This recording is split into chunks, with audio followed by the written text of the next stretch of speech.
ನನ್ನ ಆತ್ಮೀಯ ಸ್ನೇಹಿತರಾದಂಥ ಸಚಿವರಾದಂಥ ಸುಧಾಕರ್ ಅವರು ನಿಧನ ಹೊಂದಿರೋ ತಮಗೆಲ್ಲ ಗೊತ್ತಿರೋದು ವಿಚಾರ. ನನಗಂತೂ ತುಂಬ ನೋವನ್ನು ತಂದಿದೆ. ಕಾರಣ ಅಂದರೆ ನಾನು ಸುಧಾಕರ್ ಭಾಳ ಆತ್ಮೀಯ ಸ್ನೇಹಿತರಾಗಿದ್ದರು. ನನಗೆ ತಿಂಗಳಿಗೆ ಕನಿಷ್ಠ ಅವರು ಒಂದು 3-4 ಸತಿ ನಾನು ಎಲ್ಲಿರ್ತಾ ಇದ್ದೆ ಅಲ್ಲಿ ಪಾಪ ಫೋನ್ ಮಾಡಿಬಿಟ್ಟು ಬಂದು ಹೋಗ್ತಾಯಿದ್ರು. ಆಮೇಲೆ ಫೋನಲ್ಲಿ ಕಂಟಿನ್ಯೂಸ್ ಟಚ್ಚಲ್ಲಿ ಇರ್ತಾಯಿದ್ರು. ನಾವು ಯಾರೂ ಇಷ್ಟು ಬೇಗ ನಮ್ಮನ್ನ ಬಿಟ್ಟೋಗ್ತಾರಂತ ನಾವು ಯಾರೂ ನಿರೀಕ್ಷೆ ಇಟ್ಟಿರಲಿಲ್ಲ. ನೋಡಿ, ದೇವ್ರದ್ದು ವಿಧಿಯಾಟ ಅಂತೀವಿ ನಾವು. ಯಾರೂ ಈ ಥರ ಆಗ್ತದಂತ ನಾವು ಯಾರೂ ನಿರೀಕ್ಷೆ ಇಟ್ಟಿಲ್ಲ. ಅವ್ರು ಹೋಗಿದ್ದು ಮಂಡಿ ಆಪ್ರೇಷನ್ ಮಾಡ್ಕೊಳಕ್ಕಂತ ಹಾಸ್ಪಿಟಲ್ನ ಅಡ್ಮಿಟ್ ಆಗಿದ್ದರು. ಅದು ಆಪ್ರೇಷನ್ ಆದಮೇಲೆ ವಾಸಿ ಹಾಕ್ಕೊಂಡು ಎಲ್ಲರ ಜೊತೆ ತಮಾಷೆಯಾಗಿ ಮಾತಾಡ್ಕೊಂಡು ಆರಾಮಾಗಿ ನಗ್ನಗ್ತಾ ಇರ್ತಾಯಿದ್ರು.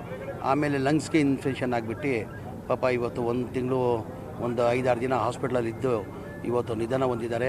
ನಾವು ಯಾರೂ ನಿರೀಕ್ಷೆ ಮಾಡಿರಲಿಲ್ಲ ಈ ಥರ ಅವ್ರು ನಮ್ಮನ್ನ ಇಷ್ಟು ಬೇಗ ಅವ್ರು ಬಿಟ್ಟು ಹೋಗ್ತಾರಂತ ನಾವು ಯಾರೂ ನಿರೀಕ್ಷೆ ಮಾಡಿರಲಿಲ್ಲ. ಎಲ್ಲ ಒಬ್ರಿಗಿಂತ ಅವರು ಹೋಗಲೇಬೇಕು. ಇವತ್ತು ಅವ್ರು ಹೋಗಿದ್ದಾರೆ, ನಾಳೆ ಅವ್ರು ಹೋಗಬೇಕು. ಆ ದೇವ್ರ ವಿಧಿಯಾಟ ಯಾರೂ ತಪ್ಸೋಕ್ಕೆ ಸಾಧ್ಯ ಆಗೋಲ್ಲ. ಹಣೆ ಬರಲ್ಲಿ ಬರೆದಿದ್ರೆ ಯಾರೂ ಅದು ತಪ್ಸೋಕ್ಕೆ ಸಾಧ್ಯ ಆಗೋಲ್ಲ. ಹಾಗಾಗಿ ಇದು ವಿಧಿಯಾಟ, ದೇವರು ಇಚ್ಛೆ ಅಂತ ಹೇಳೋಕೆ ಬಯಸ್ತೇನೆ. ಇಷ್ಟೇ ನಾನು ಭಗವಂತ ಪ್ರಾರ್ಥನೆ ಮಾಡೋದು, ಅವ್ರ ಕುಟುಂಬಕ್ಕೆ ಆ ಸೇರಿಸ್ಕೊಳ್ಳೋದು ಶಕ್ತಿ ಕೊಡಲಿ ಅಂತ ಆ ಭಗವಂತ ನಾನು ಪ್ರಾರ್ಥನೆ ಮಾಡ್ತೀನಿ. ನ್ಯೂಸ್ ಫಸ್ಟ್, ನಿರ್ಭೀತಿಯಿಂದ ನಿಮ್ಮ ಪರವಾಗಿ.